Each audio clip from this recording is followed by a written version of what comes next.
Shalom, selamat malam, saudara yang dikasihi Tuhan Yesus Kristus. Selamat berjumpa dalam renungan pada malam hari ini.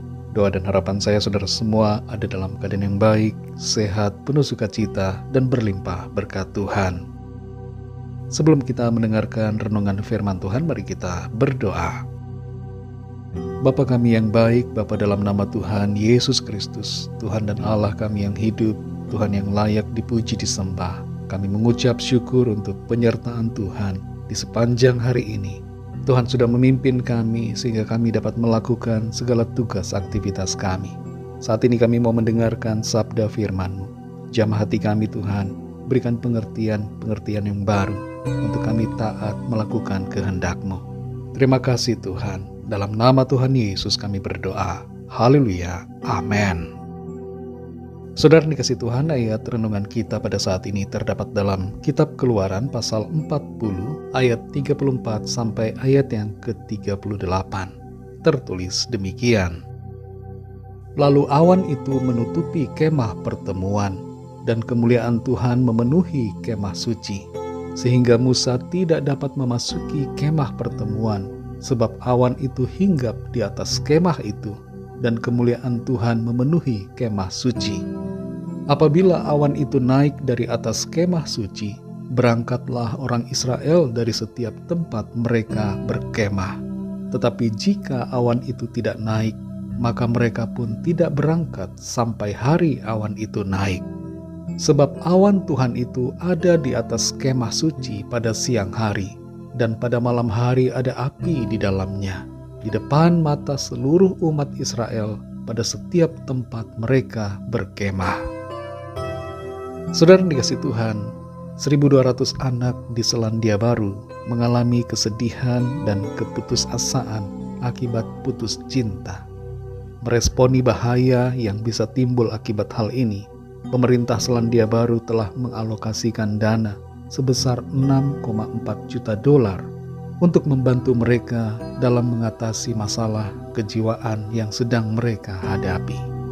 Pemerintah memberikan perhatian yang besar terhadap masalah ini karena anak-anak tersebut tidak boleh dibiarkan menghadapi kesulitan ini sendirian, dan mereka perlu dibantu agar dapat bangkit dan melangkah menuju masa depan yang lebih baik. Kesedihan yang mendalam akibat putus cinta, pengkhianatan, dan sejenisnya harus diatasi dengan baik agar tidak berujung pada depresi dan perilaku yang merusak kehidupan. Banyak dari kita yang mungkin tidak menyadari bahwa sikap hidup kita seringkali mengikuti situasi dan perasaan, bukan menuruti pimpinan Tuhan. Saat putus cinta, kita jadi putus asa. Ketika diberhentikan dari pekerjaan, jadi kehilangan semangat. Saat usaha menurun, jadi marah dan bersungut. Ketika kita kehilangan orang yang terkasih, kita jadi tidak ingin lagi menjalani kehidupan. Kita tidak lagi punya motivasi dan ingin menyerah. Sikap seperti ini menunjukkan bahwa kita mengikuti perasaan dan situasi, bukan mengikuti firman Tuhan. Tentu kita boleh bersedih, kita boleh merasa berduka, tapi kita tidak boleh terus-menerus ada dalam situasi perasaan seperti demikian.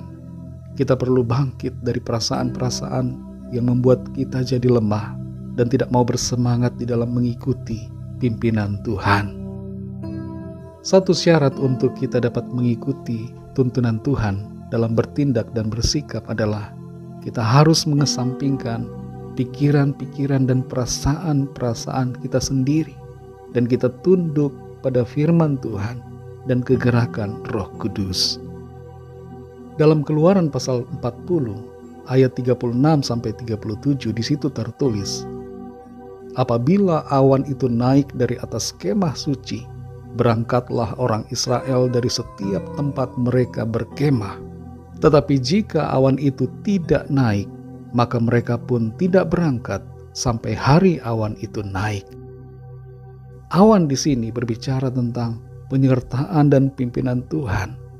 Bangsa Israel mengikuti tuntunan Tuhan yang ditunjukkan dengan eksistensi dan manifestasi gerakan tiang awan dan tiang api yang luar biasa itu. Mereka tidak berdiam diri ketika Tuhan bergerak menyuruh mereka melangkah, dan mereka tidak melangkah ketika Tuhan menyuruh mereka untuk diam. Kalau Tuhan meminta kita untuk melangkah maju, kita tidak boleh diam, saudara. Kita harus mengikuti langkah pimpinan Tuhan untuk berjalan dalam rencananya. Dan sebaliknya, kalau Tuhan menyuruh kita berhenti atau berdiam, jangan kita maju. Seringkali dalam mengambil keputusan, dalam usaha, pekerjaan atau pelayanan, dan berbagai aspek di kehidupan kita tidak mengikuti tuntunan firman Tuhan. Firman-Nya berkata jangan, tapi kita lakukan. Atau suara Roh Kudus berbisik dalam hati kita, mengatakan sesuatu yang harus kita hindari, tapi kita malah terus menuju kepada hal itu. Saudara yang dikasihi Tuhan, kalau kita mau mengalami keberkatan dan keberhasilan dalam hidup ini, ikutilah tuntunan Tuhan. Jangan ikuti perasaan dan pikiran kita sendiri.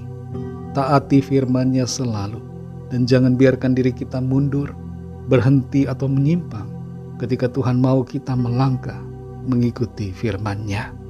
Roh Kudus akan menolong kita untuk mengerti kehendak Tuhan dan mentaatinya dengan segenap hati.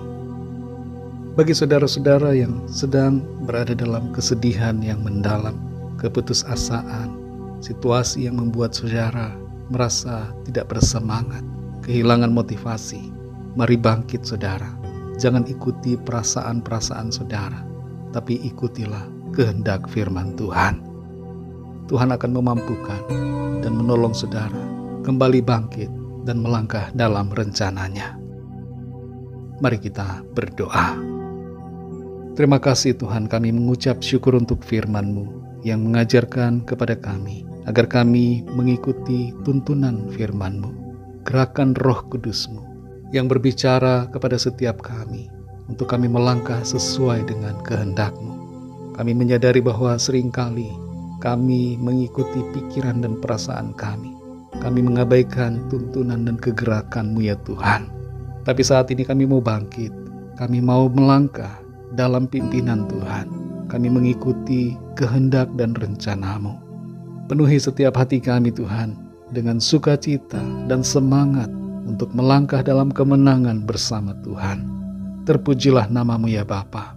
Berkatilah kami di sepanjang malam hari ini dalam istirahat kami. Lingkupi kami dengan kasih dan kuasa-Mu. Kami bawa kepadamu setiap pergumulan dan permohonan doa kami masing-masing, agar Tuhan menjamah, melawat, menyatakan kuasa mujizat-Mu bagi kami. Ada kesembuhan, ada pemulihan, ada kemenangan, ada jalan keluar yang Tuhan nyatakan bagi setiap kami. Terima kasih Tuhan, dalam nama Tuhan Yesus Kristus, Tuhan dan Juru Selamat kami sudah berdoa dan mengucap syukur. Haleluya. Terimalah berkat Tuhan. Tuhan memberkati engkau dan melindungi engkau. Tuhan menyinari engkau dengan wajah-Nya dan memberikan kasih karunia. Tuhan menghadapkan wajah-Nya kepadamu dan memberikan damai sejahtera. Berkat anugerah dari Bapa Surgawi, cinta kasih karunia dari Tuhan Yesus Kristus, dalam persekutuan dan penghiburan Roh Kudus, menyertai kita semua, sekarang ini dan sampai selama-lamanya. Dalam berkat nama Tuhan Yesus Kristus. Haleluya. Amin. Puji Tuhan, saudara yang dikasihi Tuhan, saya percaya firman Tuhan menjadi berkat dan kekuatan buat saudara semua, dan Roh Kudus akan menolong saudara untuk lebih lagi memahami kebenaran firman Tuhan. Tuhan Yesus memberkati saudara semua. Selamat malam, selamat beristirahat, dan sampai jumpa dalam renungan yang berikutnya. Haleluya.